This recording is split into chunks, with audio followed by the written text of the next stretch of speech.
Could you firstly briefly tell me what your career in politics has been so far? My career in politics has mainly been as an activist. I have stood in multiple council seats, both in Lambeth and in Southwark, starting in Clapham in 2014. I then stood in Surrey Quays in 2018, and then straight after I stood in a postponed by-election for London Bridge, where sadly one of our candidates had passed away, and so the election was postponed, and I was selected to go and stand there as well. And all my political career has been spent in Lambeth and in Southwark. So not that I could be parachuted in, but that's where my interest and lies, and my familiarity with the issues. Right, and throughout this time, there must have been some kind of standout moments where you would say, "I'm kind of proud of that." Is there any one that you can kind of tell us about right now? For sure, the proudest moment of my political career absolutely has to be being selected for this position.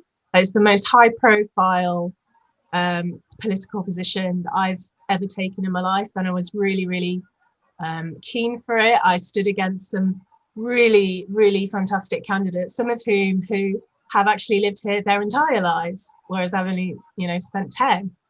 And it was just something really passionate about, because of the issues that the GLA and the mayor in particular, the competencies that they follow are so integral to our lives, and my life in particular, that standing here was so important. And it was just such a moment when I was selected. I was like, I almost missed out on this experience.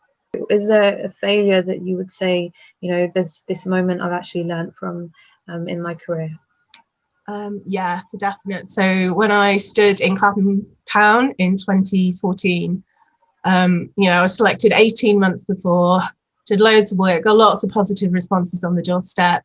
But as we got closer, the national political climate just wasn't going in our favour. It was time for the European elections.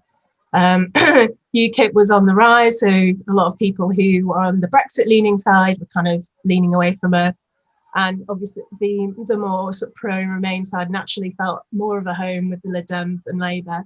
So it was really challenging, and we felt pretty good about it for quite a long time. And we ran such a good campaign that on the day there were like 5 times as many Labour activists out on the streets compared to our Conservatives. And I saw council candidates from other wards coming to Clapham to campaign. I was like, don't you have your own ward to fight?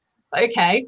And yeah, the next day, just the scale of the defeat was really, really gutting, because we felt like we'd really given Labour a run for their money. And then there was this huge, we hadn't shifted the dial in any way, shape or form in terms of the majority. And, I was holding it together, being like, okay, well, we ran a good job. And then one of the councillors next to me, the Labour ones, said something like, oh, Lambeth don't like Tories. And that just set me off crying. And I was like, I wish I was stronger than that. I wish I could have.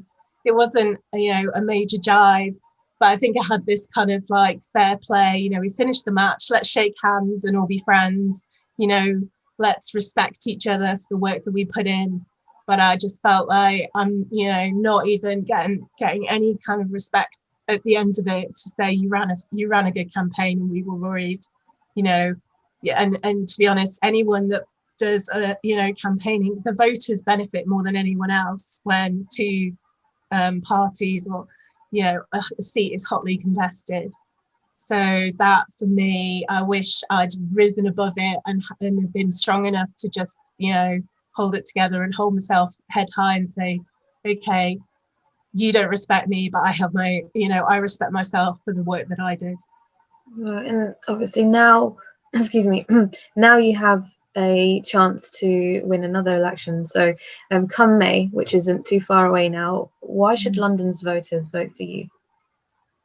I think, mostly I am probably your most local candidate. I've lived here for so long. And not only that, I've faced most of the problems that people talk to me about on the doorstep. If you talk about crime, I was mugged in Peckham waiting for a bus in broad daylight. I had to move out of Brixton because it got so popular, which is great, but I couldn't afford to live there anymore. So I moved over to Bermondsey, where it was a little bit more, it was a little bit cheaper, and I managed to get my foot on the housing ladder with the shared ownership. And I want to see more affordable housing schemes come out, because I benefited so much from that. And also transport for sure is so important, because I don't drive, I don't have a car, I'm fully reliant on public transport, and myself walk on my foot and on my bike. And I think, there are things that I've been highlighting throughout, like we've only just now got sometimes cycles in Bermondsey, and it is in zone 2. Whether or not we have a Labour mayor or a Conservative mayor, you can bet I will be nagging them 24/7 for the things that I want for this area. Just something a bit more lighthearted. Yeah. Can you tell us an interesting fact about yourself that perhaps people don't know about yet? What's I've been found quite interesting recently is my hometown, which nobody on earth has ever heard of, has been in the newspaper so much recently. It's a place called Darlington, and so many of these jobs are moving up north, thanks to the civil, all these civil service transfers. And my family actually moved up there in the first place in, I think, in the early 1990s under Margaret Thatcher, when the Department of Education moved jobs up there.